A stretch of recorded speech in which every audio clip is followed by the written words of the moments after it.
Alert ought to be popping up.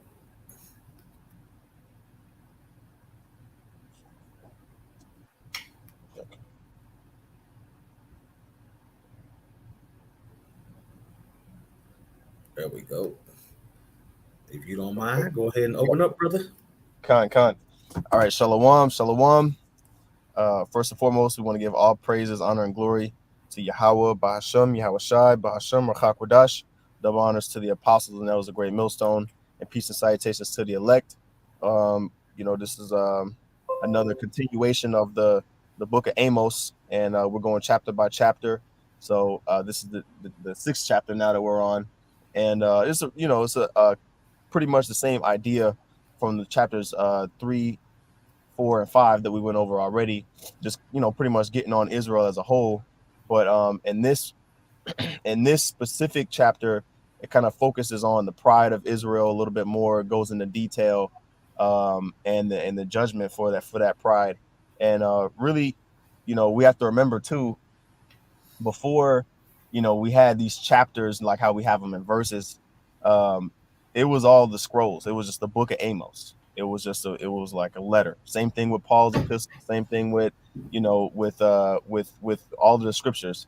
They weren't chapterized and versed, for lack of a better term, until later on down the line. So when we're reading these chapters, even though a lot of them may sound, I guess you could say, a little bit redundant, it was really, a lot of times it was an idea that was just continued on, but it was now later on it was sectioned into chapters and verses. So just keep that in mind when we're reading these, doing these chapter breakdowns.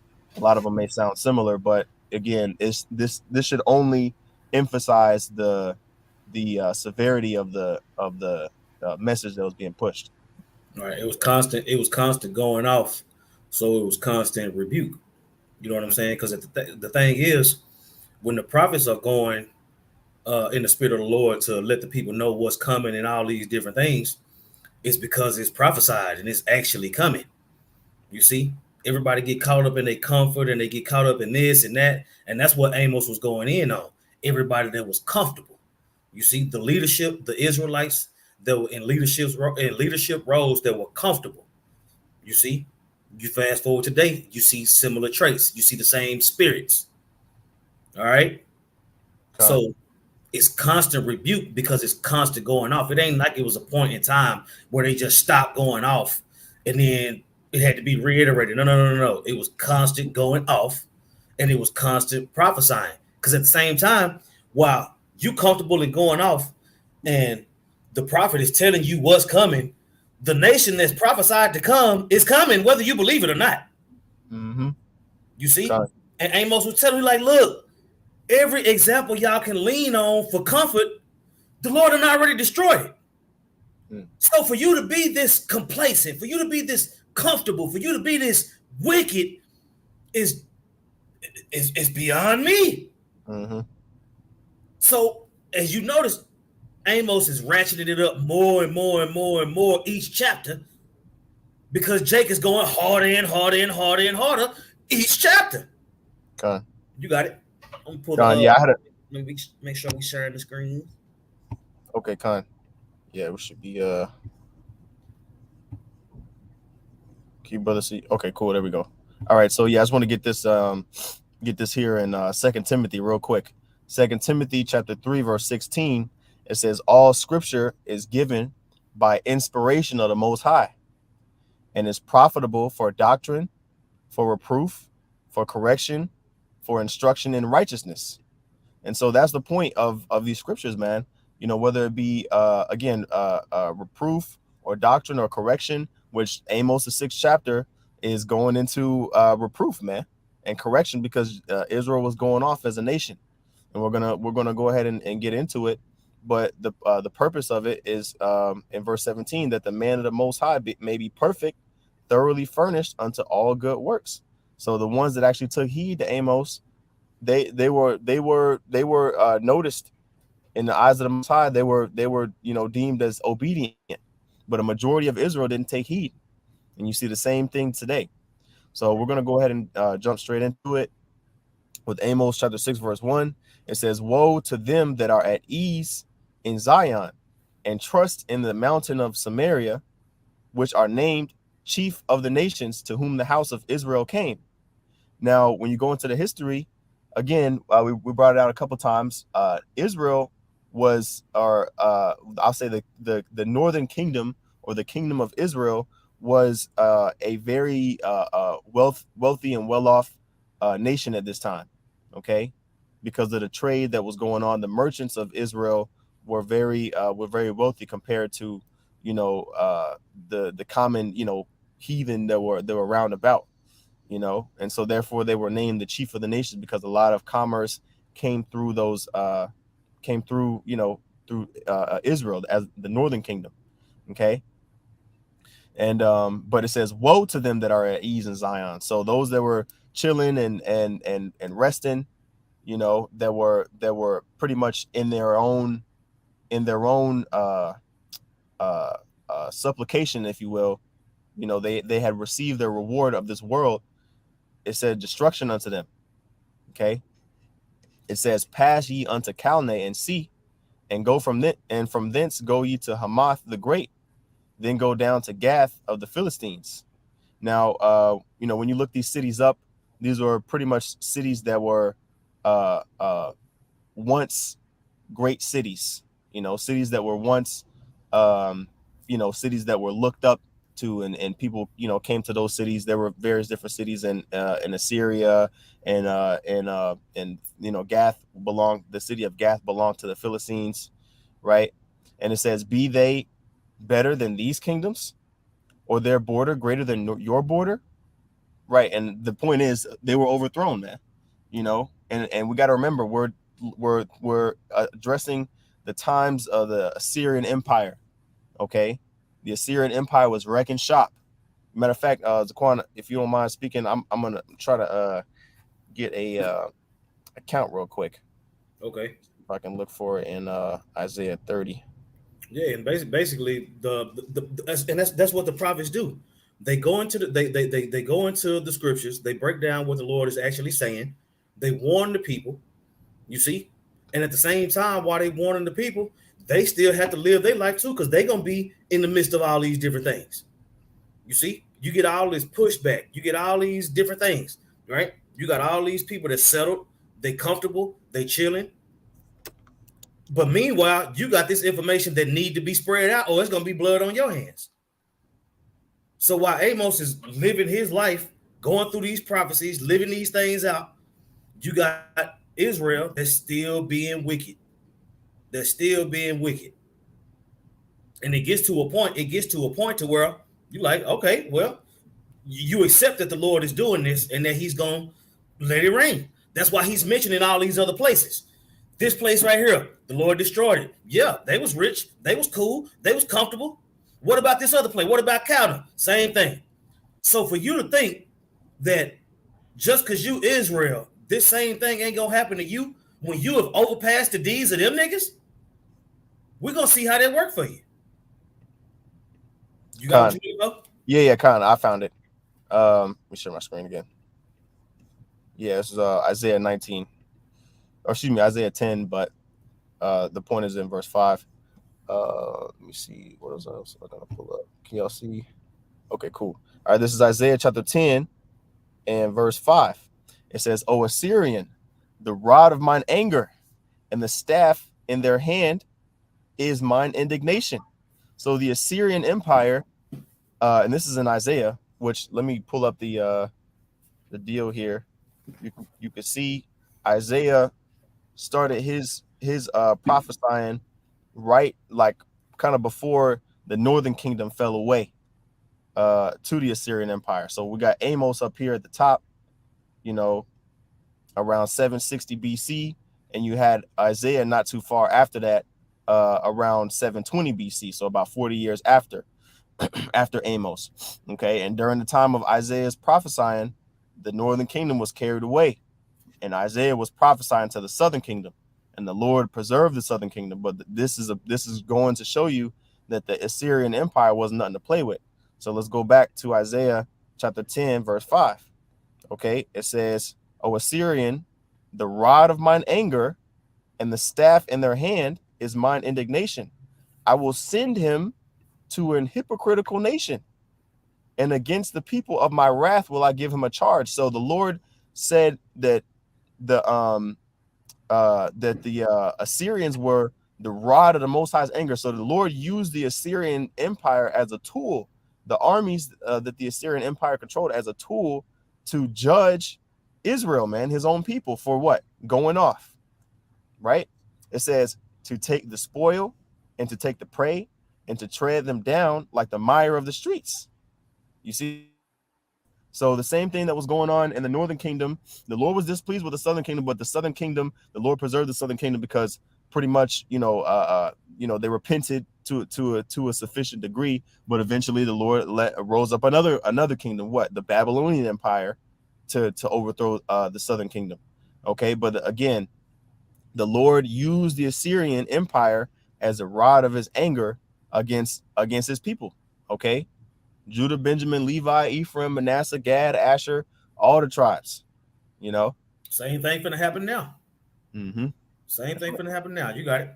Con, I'm gonna jump over to the Bridgeway commentary and read this first part of this paragraph here. It says, this is concerning what we're reading in Amos 6. It says, Israel's leaders deceive themselves that the nation is secure.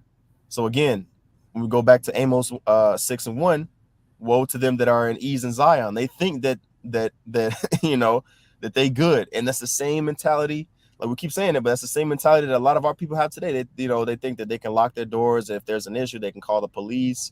That there's not going to be an economy crash. No nations are going to come and overthrow America. The army's too big. So they think that that the nation, which by the way, this isn't even our nation. This is our we're slaves, man. Still, okay. This is Esau's nation. It says they live prosperously and see no possibility of any immediate crisis. That's the mentality of a majority of our people still. Okay, because what? Even though we're slaves and in captivity here, we still have luxuries of being able to drive around and go on vacations and go travel out the country, to the point where it deceives you and think, matter of fact, I'll just get the precept: a gift destroyeth the heart. Yeah, I would say because I would say think about how comfortable you are when the prophets tell you that everything is finna come to naught, and you just it's not even a thought. Right. You Israel, Israel's history with the prophets, the judges, all that. All that. But you so comfortable, no, I'm good. And that's why Amos was going so hard. That's why we go so hard. It ain't no way you're going to be able to say that there wasn't a prophet among you when it smack you in your face. Mm-hmm. Go ahead. Con, this is Ecclesiastes chapter 7, verse 7. Surely oppression maketh a wise man mad, and a gift destroyeth the heart. That's the spirit. It's the same. It's in the same verse. It goes hand in hand. We understand that we're in captivity, that we're being oppressed. Okay, but 2/3 of Israel doesn't really care that they're in captivity, because they're receiving gifts, and their loyalty is to to the white man, man. To the self-proclaimed white man, because he gives them Biden bucks, the pandemic paycheck, the little $1,400. You get his tax returns, you get the PPP loans, unemployment. Oh, that's a huge one. Unemployment. Some situations, unemployment, is like a nice little, cushion, man. But does that mean that this is the kingdom of heaven because you getting a check? Right. That's the point, And so let's go back and I'll read verse 3 again. Or excuse me, I'll continue down to verse 3 and I'll go back to the commentary. Amos 6:3. Ye that put far away the evil day and cause the seat of violence to come near. That's what I'm saying. The more you put it off, that's what I'm saying. It's coming, but you continue to put it off. Just because you put it off don't mean it's not coming. You see? So you taking I would say you taking a $50 problem, and by the time you decide to address it, it's 5,000, and you can't do nothing about it. God. You see, while yeah, I know the prophet's out there, but shit, I'm rich. That's that's the spirit that Jake in. Oh, the Lord is making us prosper. Look at all these numbers. Look at all these people we got. We waking up the nation, right? But meanwhile, Esau sharpening that sword. He wetting it up. You know, he hit the plans. That's what I'm saying. How you done sold out to the white man? How you done sold out to the white man and you still super clueless? Like, even if you did take the money, it should still be something in the back of your mind to where, okay, I'm just gonna use this money for what I can use it for, and then I'm gonna dip. That ain't even the, you know what I'm saying? It's like they full blown on the other side. Okay. You see, gathering up Jakes to hand over. You see, it's that type of spirit. You so comfortable, you ain't worried about the nation at all, including your congregation. Yep. Go ahead. Yeah, that's why we bring out that Amos. We went over it last week. The Amos 5. Woe to you that desire the day of the Lord, because they'll say, "Oh yeah, I want the Lord to come back. I can't wait." But really, nah. The end of this life that a lot of these people are living is going to be destruction and death, man. Right. Okay. It says verse 4, that lie upon beds of ivory and stretch themselves upon their couches and eat the lambs out of the flock and the calves out of the midst of the stall. So they have abundance. Just balling. Yeah, just balling. You know what I'm saying? And they balling off the backs of their own people. You see? And that's the thing, man. Amos was getting on the leadership because not only was the leadership selling out to the other nations, but they were stepping on their own people just to look good in front of the other nations, to the point to where they was doubling down on their wickedness. You know? And it's the same thing now. It's the same thing now. That's what I say. In order to get this word, you shouldn't have to give your private information. You know? What you need? What you need? Jake's social security number and they paychecks and pay stubs and all that for just to teach them the Bible. You know, that's what the churches do. The church, when you join a church, you got to give them your private information, your address and your phone number and all these different things. You see, and that ain't what it's all about. It's about being wise as serpents, as harmless as doves. You know what I'm saying? You got Jews changing their names legally to be in Israel, wearing fringes on everything, everywhere they go. You know what I'm saying? But and that's benefiting you. That's not benefiting them in the spirit coming back to Yahweh Hashem Yahweh Shai. You doing that for your own reasons. Okay. You've been given your instructions by your masters. Go ahead. Right. I got a precept. This is Proverbs chapter 17, verse 23. It says, "A wicked man taketh a gift out of the bosom to pervert the ways of judgment." So you pretty much taking bribes, or if you using your wealth to influence people in a negative way to get what you want out of them for your own benefit, man. That's wicked, man. And a lot of Israelites, when the Lord gave them increase, they do wickedness and evil with it, man. And then Jake be wondering why they so down and out. Well, the Lord gave us land and inheritance and all these things, like we're reading in Amos, right? And look what we did with it, right? It says, and they stretch themselves upon their couches, back in Amos 6:4, and eat the lambs out of the flock and the calves out of the midst of the stall. Meaning, again, they had abundance to do these things, but they weren't right, man, in the spirit. You see, ain't nothing wrong with with chilling and relaxing, but you gotta be right with your Yahweh Hashem Yahweh Shai, man. Okay. And Jake was acting like everything was all fine and dandy with the Lord, and it wasn't. It says in verse 5, that chant to the sound of the viol and intend to and invent themselves instruments of music like David. And see, David was righteous, man. He was praising Yahweh Hashem Yahweh Shai in righteousness. You know, he was making music to the Lord, dancing. He was dancing to the Most High. You know, matter of fact, let me see if I can find that real quick. Where David danced before the Most High when the Ark of the Covenant was brought back.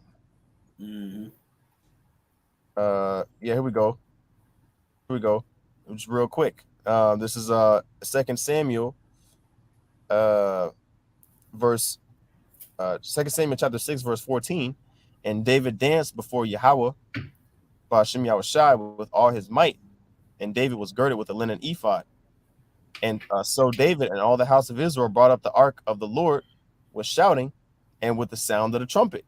See, so there's nothing wrong with making music to the Most High and being and rejoicing, you know, in the spirit of the Lord. Okay, but Israel was just partying and BSing, and they weren't right with the Lord, man. So the Lord's like, well, what's the point of all this commotion, all this celebration, and we're not on good terms. It says in verse 6, they drink wine in bowls and anoint themselves with the chief ointments. But you see, here's the point, but they are not grieved for the affliction of Joseph. That's what I'm saying. They were helping forward with the affliction of Joseph while they was that comfortable. That's right. You see, that comfortable afflicting your own people, man. And then when the prophet, I was saying, then when the prophets come tell you about it, you know, they didn't take heed. Everybody Amos told was finna get their issue, got it. Go ahead. Khan, I'm gonna jump over to the commentary again. It says Amos reminds them, highlighted here. Amos reminds them that other nations were stronger than Israel and other cities more prosperous than Samaria, but they still fell to enemy armies. These upper class people lived in luxury, talking about the Israelites, without any concern for the injustice that was ruining the nation. When Israel is conquered, they will be the first group to be taken into captivity. Man, that's what I was saying. That's what the Lord was telling them through Amos. You comfortable? Yeah, you comfortable now, but once the Lord send his prophets out there, get that matter of fact, we already got it. Amos 3 and 6. We're talking about the Lord will reveal his secrets to his servants, the prophets, man. Kind. Period, point blank. I will say, will it be a trumpet blown in the city and the Lord hadn't done it? Like, it's amazing how Israelites that know they Israelites are completely oblivious to the times that we in. You know, just like the Lord was getting on the wicked scribes and Pharisees. He was like, look, you can tell me when it's finna rain, you can tell me when it's finna do this, you can tell me when to do that, but you can't tell me the judgment coming with all this stuff that's going on. Right? That's what I'm saying. You got Israelite groups that's letting you know that they going to the shooting range and all that. What you getting ready for? Something coming. You feel that you need to be ready and prepared to shoot? What's coming? Oh, the Passover. So y'all gonna be shooting at the Passover? That's what I'm saying. You see the mixed messages? Mm-hmm. You're getting ready to shoot because something's coming, but the only thing you'll advertise is the Passover. Okay. You see? Yep. So that leads me to believe that the Passover is more important because your belly is more important, not because of the Passover. Okay. But that's what I'm saying. Y'all learning, y'all teaching all of you, raising up this army, teaching these men how to be strapped and be ready for what? Because according to y'all, ain't no war ever coming. Okay. Yep. And for the listeners that may not know exactly what we're talking about, look, man, we're not exaggerating, man. There's Israelite groups out there that they'll push the celebration festivities, right? Because to amass more followers and things like that. But they're not warning the congregation about Jacob's trouble and the things that are coming, man, coming down the pike. Okay. So let's go back here to Amos 6. And Zaquan, if you want me to get any precepts as well, of course I'll pull them. But we'll continue on. Amos 6 and 7. Therefore now shall they go captive with the first that go captive. See, we read it in the commentary, the Bridgeway commentary. Those rich merchants that aren't grieved for the affliction of Joseph, they're gonna be the first ones that go into captivity. Okay, so let's come up with some names. These false leaders in the church, in these Christian churches, man.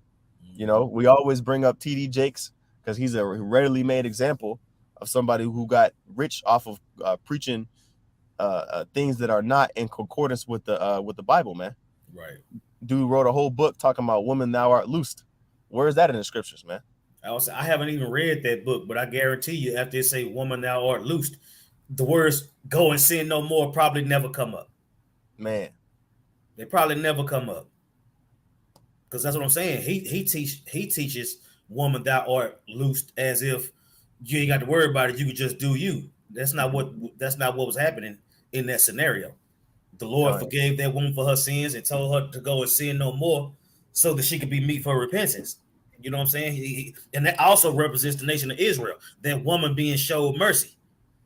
You know, so it's a deeper understanding that you must have before you could just go and say something like that. God, You know, you got it. God. Continuing on in the middle of verse 7 here, it says, actually, I'll just start off in the beginning. Therefore shall they go captive with the first that go captive, and the banquet of them that stretch themselves shall be removed. You see, so all of these illustrious, events that Jake had, yeah, man. Look, we wasn't just living in caves 2,500 years ago, man. Yeah, we actually had palaces, we had events, we had banquets. Okay, Israel was up way more than we are now. Okay, when I say up, I mean financially. We have more riches now back then than we do now. Because we had our own sovereign nation that was actually doing deals and trades with us. The Lord took all that away. So basically, what it boils down to: when Israel rich, they go in the fuck off. When they poor, they go in the fuck off. Yep. And it's gonna always be prophets there through the spirit and power of Yahweh Hashem Yahweh Shai to let them know that they going off. And the ones that take heed will be delivered. The ones that don't will be destroyed. It's the same concept over and over and over and over and over and over again. So for Israelites to know they Israelites to be settled on their leaves in the last days, you got to know it's prophecy. Because you can't be this fucking dumb. Right. That's right. You can't be this stupid now. Yep. And groups getting dumber and dumber. John the Baptist ain't in the truth. The Lord's name don't matter. All this bullshit. Con. But meanwhile, they steady racking up numbers. You can send 1,000 niggas to go march downtown, but you can't have 20 teachers? Right. That's why we cussing y'all out, man. That's why Amos was cussing them out. You would think that with the numbers they putting up, Israel would be on our way home. Right. That's why you got a congregation of the dead. That's why you got a 2/3 and a 1/3. Because you got to have that defense of the gospel. The Lord made us enemies for the sake of the gospel. He know we all going to be family later. But for right now, they going off, and you better tell them they going off, or I'm going to get you and them. What am I supposed to do? I'm going to fear the Most High before I fear men. Same thing with Amos. He feared the Most High more than he feared rich niggas. Okay? Con. Same niggas will tell you that you got to keep the laws and do this and do all that and do this and do that, and then turn around and tell you to take the jab. You need to be cussed out. That's why you get cussed out. You think you get cussed out because you upright? Go ahead, bro. Con.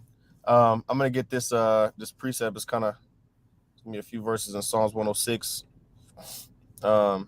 Just to get some history, man. When you get the history, then you get a little bit better perspective, man, of what's going on today. I'm gonna just read Psalms 106 verses 35 through 40. It says, "But they were mingled among the heathen and learned their works," talking about Israel, man. See, we were a holy people to the Most High. We were clean, pristine, okay, ready to serve the Lord. Talking about when we were in the wilderness and the Lord delivered us out of Egypt. But what happened? We got into the land. We didn't take out all of the Canaanites that was here, and we started mingling. What they say, single and ready to mingle. We were acting single. We were acting like we were single, man. And not married to the Most High. So we started getting married to these other nations by partaking in their philosophies. okay, and learning their works. Verse 36, and they served their idols. Talking about Israel. Israel served the idols of these other nations, man. Okay, which were a snare unto them, a trap, something that was detrimental. Because when we did that, the Most High got jealous, and well, we're gonna read it. It says, yea, they sacrificed their sons and their daughters unto devils. Sounds like something that's going on today with these abortions, man. You know, people still getting abortions in 2022. Our people. You know, it says verse 37. Yea, they sacrifice. Oh, and by the way, our people, some people that know that they're Israelites, you know, some of our people that you know, wearing the fringes and the head wraps, still getting abortions, man. That's wicked, man. It says, verse 38, they shed innocent blood, even the blood of their sons and of their daughters, whom they sacrificed unto the idols of Canaan, and the land was polluted with blood. So here's what the result was. The land was polluted with blood, meaning that there is a debt that needs to be paid because of all this wickedness that's going on. 2 more verses. Thus were they defiled with their own works and went a whoring with their own inventions. Here's the point.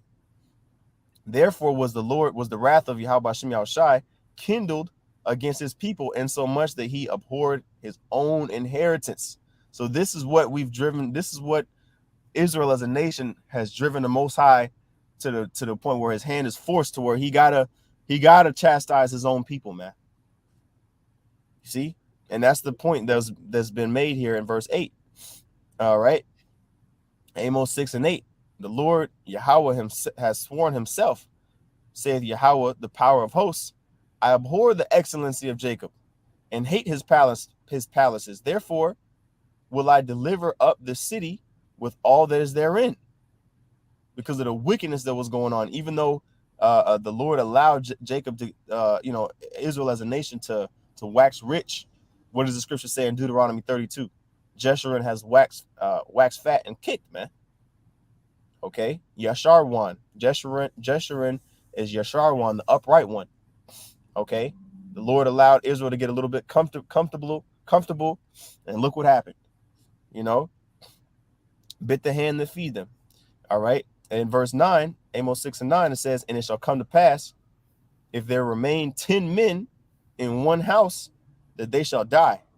So this is a vision that Amos is having, saying, look, this is what's going to come to Israel, man.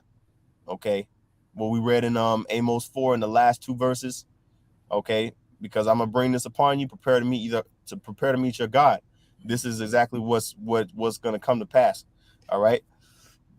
It says in verse 10, and a man's uncle shall take him up, and he that burneth him, to bring out the bones out of the house, and shall say unto them that is by the sides of the house, is there yet any with thee?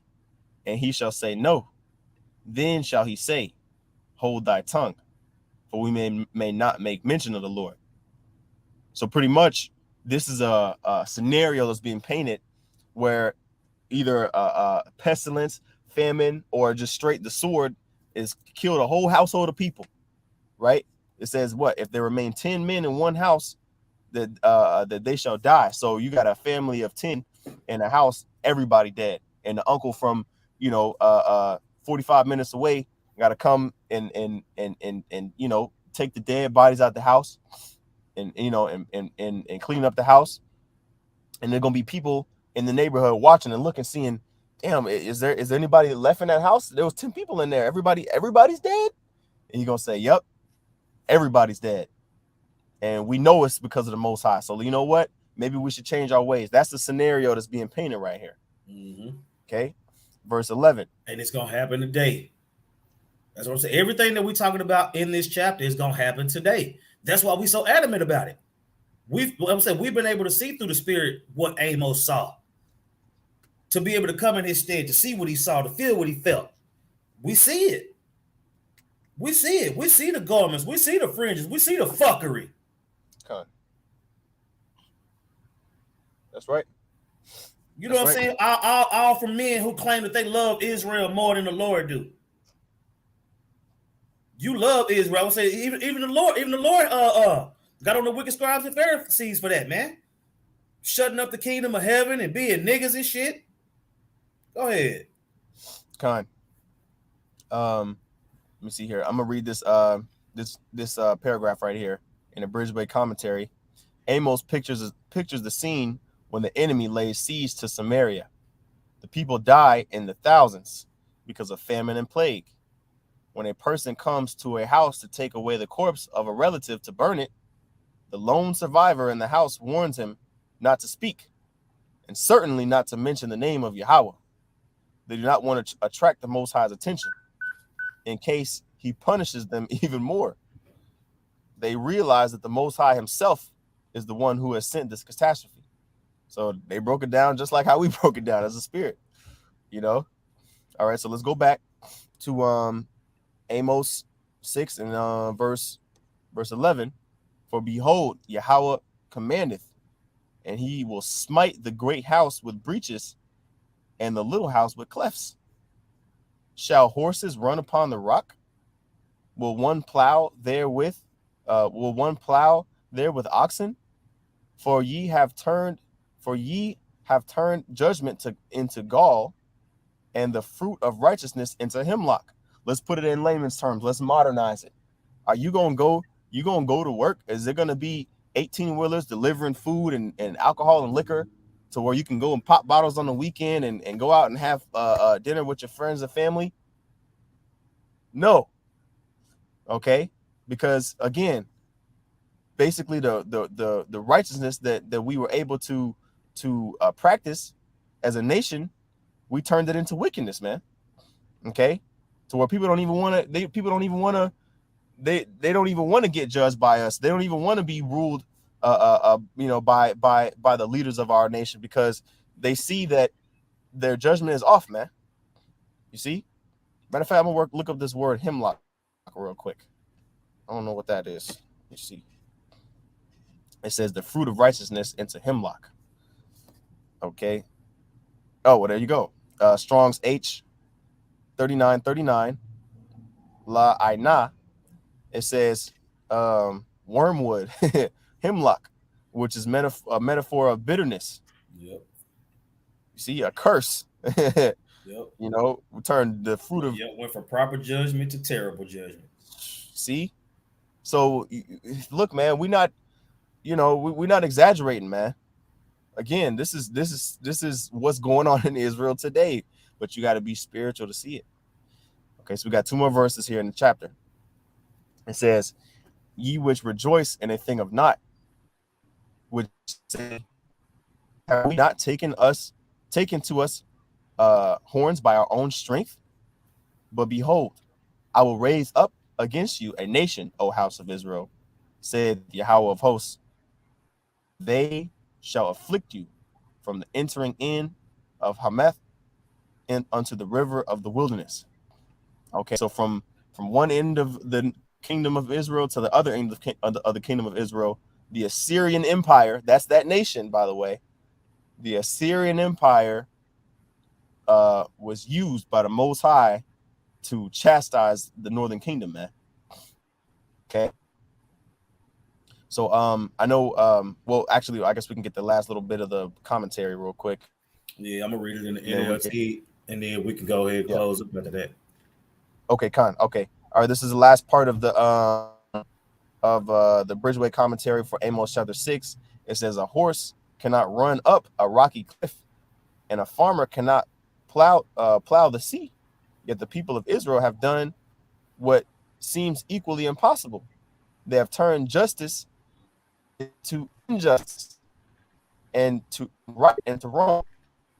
They also foolishly boasted of their military strength, because they have overrun all towns. That's what I'm saying. Think about that. Read that last line again about them just overrunning two. Yeah, you got great military might, but you just won 2 fights. Go ahead. Yep, it says they have also foolishly boasted of their military strength, because they have over. That's what I'm saying. Now you got these groups. They want to take over blocks from other Israelite groups. They want to boss hog the Christian church, just this our block and all that old type of stuff, man. You see? And that ain't even utilizing military might. They haven't. That's what I'm saying. It hasn't even got to that point yet, to where they trying to boast their military might. I would say Jake ain't got no military, but that's what I'm saying. IUIC, they on record telling you, yeah, we will shoot you and we'll snitch. ISUPK, AK practice in all black with shades on, with macaroni and cheese afterwards. You know what I'm saying? They telling you what they do. What we do, we tell you, look, our job is to teach the word. Vengeance belongs to the Lord. You see, it's only so much that we're going to do in this flesh. And our requirement for this flesh is to just teach the word and prophesy. Period, point blank. You see? I guess they done got rid of the brother I now, but it's all right. We ain't worried about it. All right, let me pull up the NLT version. Make sure I'm sharing the screen. All right, here we go. Now, this is Amos chapter 6 in the NLT, right? Those at ease in Zion. It says, woe to them that are at ease in Zion and trust in the mountain of Samaria, which are named chief of the nations, to whom the house of Israel came. Is pass ye unto Calneh and see, and from hence go ye to Hamath the Great, then go down to Gath of the Philistines. Be they better than these kingdoms? Matter of fact, that ain't the NLT. My bad. Hold up. Yeah, let's do that. You back, Anna? Okay, there we go. Salakia, it just froze me out. Yeah, I can see it. I can see it bubbling up. Okay. All right, here we go. This is Amos 6:1. It says, what sorrow awaits you who lounge in luxury in Jerusalem, and you who feel secure in Samaria? You are famous and popular in Israel, and people go to you for help. But go over to Calneh and see what happened there. Then go over to the city of Hamath and go down to the Philistine city of Gath. You are no better than they were, and look how they turned. And look at how they were destroyed. You pushed away every thought of coming disaster, but your actions only bring the day of judgment closer. Right? So you know it's coming. You just chilling. It says, how terrible for you who sprawl on ivory beds and lounge on your couches, eating the meat of tender lambs and the flock of choice calves fattened in the stall. You sing trivial songs to the sound of the harp and fancy yourselves to be great musicians like David. You drink wine by the bowlful and perfume yourselves with fragrant lotions. You care nothing about the ruin of your nation. Therefore, you will be the first to be led away as captives. Suddenly, all your parties will end. Passover, all these weddings that they should, just like in the days of Noah, right? All these parties, the Passover, everything is a big ball being recorded for Israel to see, right? Meanwhile, nation languishing. You the one handing them over to get jabbed up and CHIP. You know what I'm saying? But the Passover was lit. Bastards. Amos 6:8 says, the sovereign Lord has sworn by his own name, and this is what he, the Lord God of heaven's army, says. I despise the arrogance of Israel. I hate their fortresses. I will give this city and everything in it to their enemies. Right? So all that stuff that you building up, for the nation, we already know through the spirit that you've already made a deal to hand it over to Esau. And he gonna take it anyway. You gonna think that you good. And he gonna show you. He gonna show you that rust. He gonna show you that rust. Verse 10, it says, and when a relative who is responsible to dispose of the dead goes into the house to carry out the bodies, he will ask the last survivor, is anyone else with you? When the person begins to swear, no, he will interrupt and say, stop. Don't even mention the name of the Lord. When the Lord gives the command, homes, both great and small, will be smashed to pieces. That's what we're telling you. That's what we're telling you. But nah, we rapists, we pedophiles, we child molesters, right? Our garments too wrinkled. We live with our mamas. Okay, motherfucker, right? Can horses gallop over boulders? Can oxen be used to plow them? But that's how foolish you are when you turn justice into poison and the sweet fruit of righteousness into bitterness. And you brag about your conquest of Lodabar. You boast. Didn't we take Carnium by our own strength? That's what I'm saying. Really? Really? The two cities you did take, the Lord did that. You took it by your own strength? Oh, we raising up the nation. We doing this. We doing that. The Lord name don't matter, but make sure you get Bishop Nathaniel shit correct. Right? Commanding General Yahana. Right? Right. It's all about them niggas. It ain't about Yahweh Hashem Yahweh bestowing wisdom upon those men to feed the sheep. Bunch of bastards, man. Verse 14, it says, "O people of Israel, I'm about to bring an enemy nation against you. Them Edomites coming for you, so-called Israelite groups." Yeah, I said so-called. If the Lord's name don't matter to you and you standing in line with your arm rolled up, you a fake Israelite. Until otherwise, man. They will oppress you throughout your land, from Lebo Hamath in the north to the Arabah Valley in the south. That's what I'm saying. And it's only gonna get worse in the next chapter. You see? So when you read it in the NLT, when you read it in the KJV, when you go into the words, when you go into the history and everything comes together, you can see exactly what's going on today and exactly what's coming to these people, least they repent. Period, point blank. It ain't the prophet's job to sugarcoat nothing, man. Look, you either hear these words and you hearken or you don't.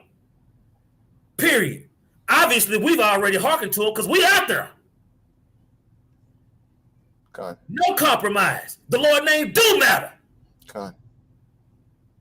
Matter of fact, get Revelation 13 and go into the MOTB, and then we'll get verse 14, and then we'll get chapter 14 and see what happened to the people that take it.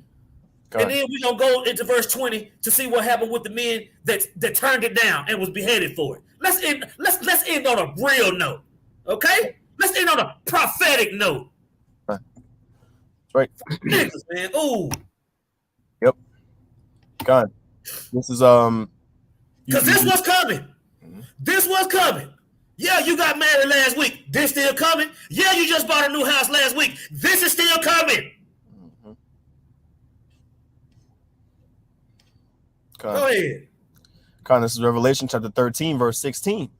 It says, "And he causeth all, both small and great, rich and poor, free and bond, to receive a mark in their right hand or in their foreheads." Keep on telling people this is Christianity when the definition of the words say that there's going to be an imprinted mark going into your skin, going into you.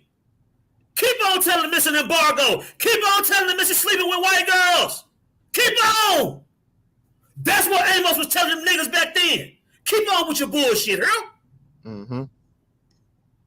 Read. Verse 17. "That no man might buy or sell, save he that had the mark, or the name of the beast, or the number of his name." That's what I'm saying. You got to be able to teach all of that. You know what I'm saying? The mark, the image, right? What's the beast? Who is the beast? What's the mark? What's the image? All that can't be one thing. Yep. All that can't be one thing. Amos was telling them, look, these heathen finna come get y'all. We telling y'all, look, this heathen finna come get you. He want to cross out the Messiah. He want to replace it with medicine and technology.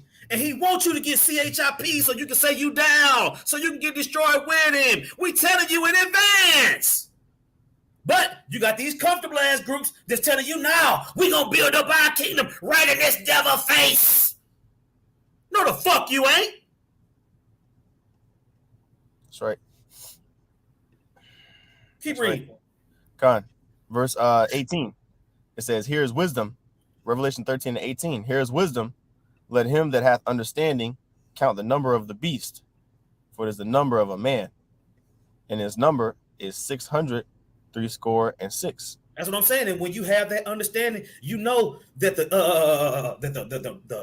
Roman Empire has been revived through the Renaissance. You already know that the Edomites is that dragon, right? You know all these things. You know the images, the way the way this power structure is set up, the false religions and the false places, and all these different things, all this madness, the homosexuality and the spiritually Sodom and Egypt. You know that's the image. You know what the mark is. The mark is the charagma. It's a physical mark that's going to be imprinted in you. Period, point blank. And what's going to happen to those people that don't want to get it? They're going to be destroyed. What's going to happen to the people that do get it? They're going to be destroyed. Now, who's going to do the destroying? If you take that mark, the Lord is going to destroy you. If you don't take that mark, the heathen is going to destroy you. You have to know this. Mm-hmm. Okay. Let's go to the next chapter. Go to 14. Go to Revelation 14. Yep. Oops. My bad. It's Revelation chapter 14. I'm gonna drop down to let's see, verse 9, straight to the point. Yeah. Okay. All right. This is Revelation chapter 14, verse 9. It's titled "Doom for Worshippers of the Beast." That's what I'm saying. So if it's a doom for a worshiper of the beast, you need to be able to explain to the congregation what they need to be looking for. And if they're looking for an embargo and sleeping with white hoes, you know what I'm saying? Why people are being destroyed for either taking this or not taking it. That's what I'm saying. You talk about caught slipping. Bro, imagine, if I tell you that I'm gonna come pick you up at 1:15 and I'm gonna be in a black Hummer, you're gonna miss me if I show up at 1:15 in a Hyundai. Mm-hmm. God damn. Yep. Or if you say you come in 10 years from now and you show up in 4 days, you're gonna be surprised as hell. Like, damn, I thought you was coming in 10 years. Because Jake don't think the Lord coming back, man. Not in these times. You see? And that's what I'm saying. They've been led to think that by comfortable leadership. Mm-hmm. Read on, bro. Yep. Revelation 14:9. It says, and the third angel followed them, saying with a loud voice, if any man worship the beast and his image, and that's what I'm saying. If you worship the beast, right, and his image, and receive his mark in his hand, right, the same shall drink of the wine of the wrath of God. That's what I'm saying. This situation is gonna come. Okay. You telling them this ain't it. Don't worry about that. That ain't it. You got to be a fool. Are you serious? The same shall drink of the wine of the wrath of the Most High, which is poured out without mixture into the cup of his indignation. And he shall be tormented and fire and brimstone in the presence of the holy angels and in the presence of the Lamb. And the smoke of their torment ascended up for forever and ever. And they have no rest day or night, who worship the beast and his image, and whoso receive the mark of his name. Come on, man.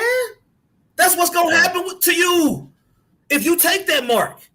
So when that mark is presented, it seems like it would be smart for you to say no if you want to be delivered by the Lord. All right? Now, let's jump to Revelation 20.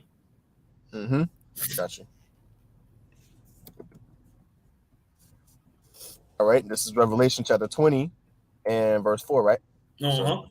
So, Revelation 20 and 4, it says, and I saw thrones, and they that sat upon them, and judgment was given. Matter of fact, jump up a verse. Okay. Just to bring that part home when we talked about Satan being loose for a little season. Okay, Kai. All right, this is Revelation chapter 20, verse 3. It says, and cast him into the bottomless pit and shut him up, talking about Esau, and set a seal upon him that he should deceive the nations no more till the 1,000 years should be fulfilled. And right, so it's talking about the Romans being revived. Right? Talk about the Romans being revived. This beast system, this image, this mark, it's all going back to the same nation. Right? The Idumeans. Okay, keep going.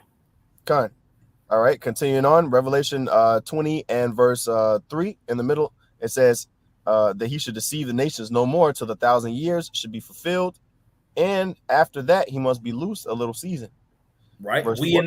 We're approaching the end of that little season now, with the Lord raising up the prophets and so on and so forth. Go ahead. Yeah, because this devil is definitely on the loose right now. The vagabond. Remember, what is that? Genesis chapter 3. A vagabond and a fugitive shall he be upon the earth. Mhm. So his judgment is coming. You know what I mean? He's already guilty. It says in verse 4, and I saw thrones, and they that sat upon them, and judgment was given unto them. And I saw the souls of them that were beheaded for the witness of Yahushua, for the I would say testimony.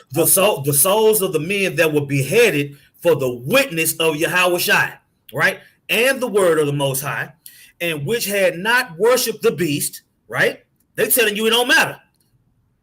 Don't worship the beast, neither his image, neither had received his mark upon their foreheads and or in their hands, right? Neither hand, neither the forehead. They said no to all of it. Right. Okay? The witness of Yahushua caused these men to say no to that shit. Right? It says, and they lived and reigned with Yahushua for 1,000 years. So the men that say no to these things, the women and the children that say no to these things, they gonna be delivered. Con. Period, point blank. Period, point blank. And them niggas back during the time of Amos is back today doing the same shit. But Amos is back today, getting on their motherfucking ass. That's through the right. spirit and power of Yahweh Hashem Yahushua. So eat that. That's right. Get full. Mm-hmm. You see? Ain't nothing new under the sun, man. This Bible is undefeated. Con. The Lord is undefeated, man. He revealed his secrets to his servants, the prophets. And hey, if you don't hearken to the Lord, you won't hearken to nobody. If you won't hearken to nobody, therefore you will be destroyed. Period. Con. You got anything else, Hawk? Con, I got one last precept. Let's go. There's Hebrews chapter 4, verse 1. Let us therefore fear. See, we're doing this work out of the fear and reverence of Yahweh Hashem Yahushua, that if we don't, then he going to judge us like how the northern kingdom was judged in Amos 6. You see? And how 2/3 of Jacob is going to get judged in the future. It says, let us therefore fear, lest a promise being left us of entering into his rest, any of you should seem to come short of it. Because when you continue to read on in that Revelation 20, it talks about how the elect are blessed and holy for having taken part of that first resurrection, man. You see, because everybody else is not going to have access to that. Only the elect of Israel, the 1/3, are going to actually have access to salvation. Okay, from America and in this world, this present world, that Esau is ruling over, man. The rest of the 2/3 and the other nations, man, they're gonna have to die of that second. What is it? The matter of fact, it actually quotes it right there. Let me pull it. The second death. they're gonna have to participate in that second death, man. The 2/3. Okay, they're gonna be getting judged like these other nations, man, just getting jacked up. You see, so. That's the warning, man. And there's more. And Amos said we're gonna go Lord willing through the whole chapter, okay? But yeah, the Lord's not playing, man. Just like how he wasn't back then. And Lord willing, this puts it in perspective. About those that are in ease in Zion, like it's titled here. Hey, you're not gonna go unpunished, man. So that was pretty much the point I had, Zaquan. God. Hey, with that, Lord willing, that was edifying. We want to give all praises to Yahweh, Bahasham, Yahweh Shai, Bahasham, Rakahak Wadash. Double honors to the apostles and elders at Great Millstone. Peace and blessings to the Akim teaching about the Mayim Wa Math. That's a sincerity and truth. Shalom. Shalom.